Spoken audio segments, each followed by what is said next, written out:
a day in the life of a Filipino teacher here in Thailand.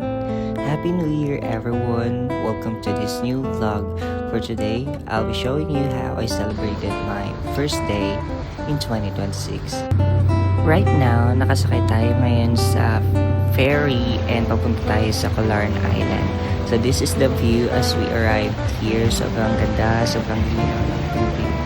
And I decided to rent a motorbike so that I can travel the entire island and to see these beautiful views like this. Like, wow, amazing. Napakaganda niya. So after enjoying the view, I decided to take some pictures and record a video for myself for documentation. I just wish that next time may kasama na ako para alam nyo na.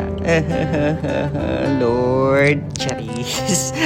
After that, I decided to travel to another tourist spot here, which is the peak of the island. And here we go.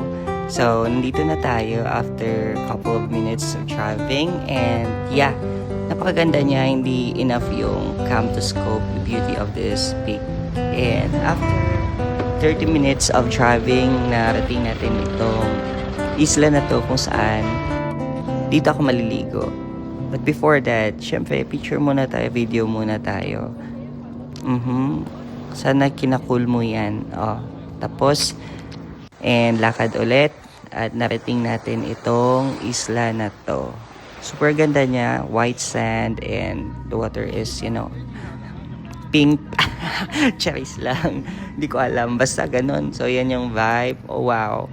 And, yan. Pang lunch ko sana yan. Pero since my doggy, which, naging close ko sila actually. Dalawa yan sila. Pero kinat ko lang yung video. So, yan. After 2 hours of being here, so, I decided to travel to another spot here in the island. But, hindi ko na siya in-include dito sa video kasi nga tinatamad ako mag-voice over. So, yan.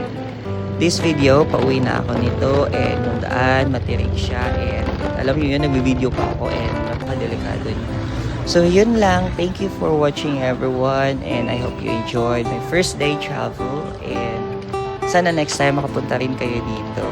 And to end this video, I just want to remind you that time and life is limited. And I hope that you use this to enjoy the travel and to do what is right, to do what you want. Minsan lang ang buhay. Piliin mo maging tama, piliin mo maging malaya. Piliin mo kung saan mo gusto, piliin mo kung saan ka masaya.